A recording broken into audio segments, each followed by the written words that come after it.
Assalamualaikum warahmatullahi wabarakatuh.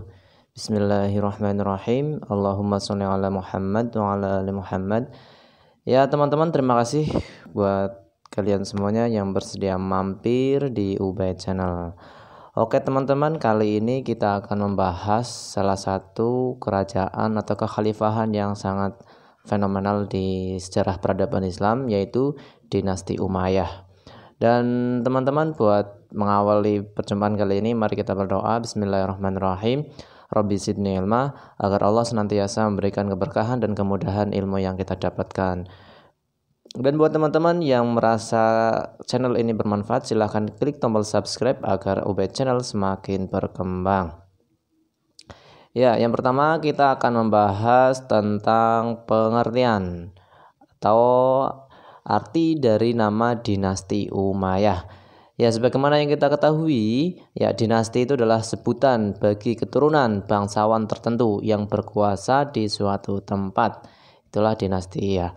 Kalau Bani, ya Bani itu dari bahasa Arab ya, yang artinya itu sebutan keluarga keturunan dari seseorang yang itu merupakan tokoh terkenal. Nah, dalam hal ini Umayyah adalah nama seorang tokoh dari suku Quraisy yang berkuasa di Mekah. Nah, kita bisa dilihat di sini. Ya, jadi ini silsilah Nabi Muhammad SAW. Ya, beliau sampai ke Qusay. Nah, di Abdul Manaf itu nanti Abdul Manaf mempunyai anak namanya Abdul Syam ya. Abdul Syam punya anak namanya Umayyah. Nah, ini Umayyah. Nah, yang mendirikan dinasti Umayyah yaitu Muawiyah bin Abi Sufyan. Nah, inilah Muawiyah. Ini merupakan sahabat Nabi. Ya, nah, ini sahabat Nabi ya. Lah ini mempunyai nasab ada Umayyah nih. Jadi dinisbahkan kepada Umayyah di sini. Itulah namanya dinasti Bani Umayyah seperti itu. Selanjutnya kita membahas tentang fase transisi.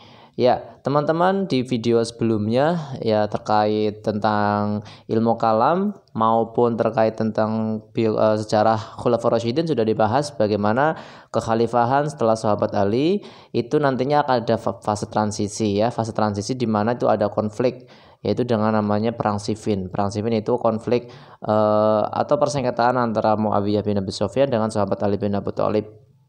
Sehingga dari perang Siffin itu melahirkanlah tahkim. Melahirkan tahkim itu atau arbitrase ya, mengambil hukum dengan negosiasi dan seterusnya. Nah, terus setelah itu ada insiden yaitu meninggalnya sahabat Ali bin Abi Thalib yang dibunuh oleh Ibnu Muljam. Terus setelah sahabat Ali bin Abi Thalib dibunuh, ya diangkatlah khalifah ya, yaitu Hasan bin Ali. Hasan bin Ali dalam jangka yang sangat pendek sekali. Karena setelah itu Hasan bin Ali berdamai dengan Muawiyah ya, agar tidak ada lagi namanya konflik berdarah di dalam tubuh Islam. Dan perdamaian itu disebut dengan Amul Jamaah atau tahun persatuan. Nah, setelah itu baru di apa itu ya namanya? Ditandai berdirinya pemerintahan Muawiyah bin Abu Sufyan. Selanjutnya kita membahas tentang dinasti Umayyah itu sendiri. Ya teman-teman, di sini ada 14 khalifah ya. 14 khalifah, sebagai pendirinya adalah Muawiyah bin Abu Sufyan atau Muawiyah 1 ya. Terus dilanjutkan oleh anaknya yaitu Yazid bin Muawiyah. Terus dilanjutkan lagi nanti oleh anaknya Yazid sendiri yaitu Muawiyah dan seterusnya. Ya, kita bisa lihat ini ada 14 ya. Ini kita lihat pohon nasabnya nih, pohon nasabnya. Jadi Umayyah nih ya. Yang pertama adalah Muawiyah dari keturunan Abu Sufyan, lalu dilanjutkan oleh Yazid, Muawiyah, dan dilanjutkan oleh keturunan dari Al-Hakam ya, yaitu Marwan, dan seterusnya sampai yang terakhir adalah Marwan II. Lah ini Abdurrahman, ini adalah kelanjutan nanti di dinasti Umayyah versi Andalusia, yaitu dinasti Umayyah II.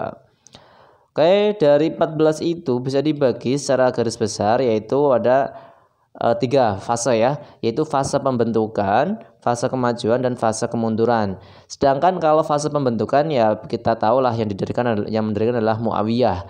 Nah, dari Muawiyah sampai Yazid, sampai Marwan bin Hakam ya, sampai Abdul Malik bin Marwan, ini banyak sekali konflik internal ya, karena istilahnya baru pertama kali mendirikan kerajaan sehingga masih penuh dengan gejolak-gejolak ya. Ini di sini masih penuh dengan gejolak sehingga disebut fase pembentukan. Nah, terus fase kemajuannya itu justru di fase ketika Khalifah Al-Walid memimpin ya. Khalifah Al-Walid memimpin karena di Khalifah Al-Walid ini ekspansi wilayah Islam itu sudah sampai ke Andalusia ya. Terus dilanjutkan oleh Sulaiman bin Abdul Malik, dan puncak keemasannya itu ada di Umar bin Abdul Aziz yang sebagaimana kita ketahui beliau adalah tokoh yang paling terkenal ya dalam dinasti Umayyah, karena beliau adalah salah satunya khalifah yang tidak menginginkan ada namanya pertikaian, sehingga kondisi masyarakat dinasti Umayyah sangat stabil. Dilanjutkan oleh Yazid bin Abdul Malik, dan yang terakhir adalah fase kemajuan pada Khalifah Hisham ya, Khalifah Hisham bin Abdul Malik. Terus selanjutnya adalah fase kemunduran, yaitu fase di mana dinasti Umayyah itu sudah mulai terjadi gejolak lagi, dan gejolak ini tidak bisa dipertahankan lagi eksistensinya, sehingga runtuhlah dinasti Umayyah dengan digantikanlah sebagai dinasti Abbasiyah. Selanjutnya kita membahas tentang kondisi masyarakat Umayyah ya, dinasti Umayyah. Teman-teman, ternyata kondisi masyarakatnya sangat stabil sekali, sangat banyak sekali ya. Tidak hanya satu golongan, tapi berbagai golongan. Ya, ada beberapa kelompok. Yang pertama jelas kelompok pendukungnya dinasti Umayyah. Ini ada di Suriah, ada di Mesir ya. Selain di basis dari keberadaan Umayyah, yaitu di Syam ya. Juga ada kelompok pendukungnya sahabat Ali bin Abi Thalib ya. Biarpun sahabat Ali sudah meninggal, tapi yang fanatik dengan beliau itu yaitu disebut dengan Syiah. Nah, itu juga banyak sekali ada di Irak dan Mesir. Selain itu, dari proses tahkim yang di awal tadi menghasilkan kelompok Khawarij. Nah, kelompok Khawarij ini juga ternyata banyak ya. Terus ada kelompok minoritas, yaitu kelompok budak Persia. Nah, ketika di fase pembentukan tiga kelompok ini berpecah ya, menjadi rivalitas, terjadi pertentangan, dan kelompok budak Persia ini justru seperti menonton dan memanfaatkan peluang itu sehingga menjadi kekuatan besar juga nantinya. Oke, selanjutnya kita bahas tentang lembaga pemerintahan di dinasti Umayyah. Ya, ada 5 lembaga ya. Yang pertama adalah lembaga as-siyasi, an-nizam as-siyasi, yaitu lembaga politik. Terus an-nizam al-mali, yaitu lembaga keuangan. An-nizam idari, yaitu tentang tata usaha negara. Terus an-nizam al-qadai, yaitu lembaga kehakiman. Dan terakhir adalah an-nizam al-harbi, yaitu lembaga ketentaraan. Nah, kalau melihat tentang sekretarisnya, ini ada beberapa ya. Ini nama lainnya adalah Diwanul Kitab. Nah, ini ada 5 juga. Yang pertama adalah Katib Ar-Rasail, yaitu sekretaris administrasi yang terkait tentang agenda-agenda kenegaraan ya, atau kekhalifahan. Yang kedua adalah Katib Al-Khuraj, yaitu sekretaris keuangan. Yang keenam adalah Al-Jundi, yaitu tentang tentara, Asy-Syurtah tentang kepolisian, dan Al-Qadi tentang kehakiman. Nah, di sini ada juga beberapa kemajuan ya, kemajuan dinasti Umayyah.